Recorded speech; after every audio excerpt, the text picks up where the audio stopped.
കണിമംഗലം കോവിലകം എന്ന് പറയുന്ന സിനിമയിലെ പ്രേതത്തിന് ഒരു പ്രത്യേകതയുണ്ട് സുഹൃത്തുക്കളെ. ഈ പ്രേതം പാങ്കര പരോപകാരിയാണ്. ഈ 3 പേർക്ക് വേണ്ടി കാരണം പ്രോജക്ട് സെമിനാർ തുലിമാർ ഇതൊക്കെ എഴുതി കൊടുക്കും ഈ പ്രേതം. എന്തിന് അലക്കുകാരൻ വരെ ആവുമെന്ന് കഴിവാതെ കിടക്കുന്ന ഉടുപ്പ്, ഷർട്ട്, ടീഷർട്ട്, ജട്ടി ഇതെല്ലാം സ്വന്തം കയ്യിൽ തന്നെ കഴുകി കൊടുക്കും. വാവ്.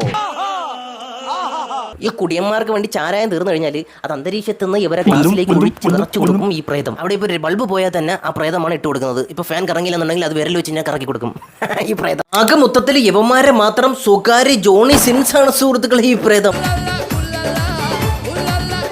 ഈ സിനിമ കണ്ടവർക്ക് മനസ്സിലാകും ഈ പ്രേതം ആരാണെന്നും എന്തിനാണ് വന്നതെന്ന് ഇവിടെ. ഈ പ്രേതം ആരാണെന്ന് കണ്ടുപിടിക്കാൻ വേണ്ടി യവന്മാർ 3 പേരും ഇറങ്ങി തിരിക്കും സുഹൃത്തുക്കളെ. അവസാനം ഇവർ കണ്ടെത്തുന്നു അത് മനു എന്ന് പറയുന്നവനാണ്. മനു അപ്പോഴേ തന്നെ ജനലൊക്കെ 2-3 അടിയൊക്കെ അടിച്ച് ഈ പ്രേതം കെറിവിക്കും, ഭയങ്കരമായിട്ടും കെറിവിക്കും. അപ്പൊ യവന്മാർ വിചാരിക്കും അപ്പൊ യവന്മാർ കണ്ടുപിടിച്ച ആഹ്ലാദ പ്രകടനമായിരിക്കും ജനലിൽ തട്ടിക്കുന്നതെന്ന്. മനുവിന്റെ വീട്ടുകാർക്ക് കല്യാണം വരെ യവന്മാർ നടത്തി കൊടുക്കും. അതൊക്കെ സിനിമ കണ്ടവർക്ക് മനസ്സിലാവും. എന്നിട്ട് യവന്മാരെല്ലാം കൂടെ ഈ ഹോസ്റ്റലിൽ വീണ്ടും തിരിച്ചു വന്നിട്ട് നമ്മളെല്ലാം കല്യാണമൊക്കെ നടത്തിയെന്നൊക്കെ പറഞ്ഞ് കുണുകുണാന്നൊക്കെ ഞാൻ പറഞ്ഞതിന് ശേഷം അവിടെ മനു യവന്മാർ ആദ്യം തന്നെ എഴുതി വെച്ചിരിക്കും. അത് ഓടി വന്ന് ഈ പ്രേതം അങ്ങ് മാച്ചിട്ട് അത് അനുവാണെന്ന് എഴുതും. അപ്പോൾ ഇത്രയും നാളും ആണാണെന്ന് നടന്ന പ്രേതം ഒരു ഒരു പെൺ പ്രേതമാണെന്ന് അറിയുമ്പോൾ സുഹൃത്തുക്കളെ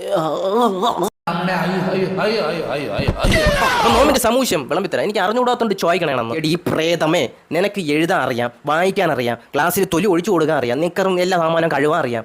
ഇത്രയും കിടന്ന് കഷ്ടപ്പെടുത്തേണ്ട ആവശ്യമല്ല ഉണ്ടായിരുന്ന ഈ പയ്യന്മാരടുത്ത്. വന്നിട്ട് ആ മനുവാണെന്ന് കുണച്ചോണ്ടിരുന്നപ്പോഴത്തേക്ക് നിനക്ക് ആദ്യമേ തന്നെ ആ ബോർഡിൽ എഴുതി വെച്ചുകൂടായിരുന്ന ഞാൻ മനുവല്ല അനുവാണ് എന്ന് നിനക്ക് എഴുതി വെച്ചുകൂടാതാണ് ഈ പ്രേതം.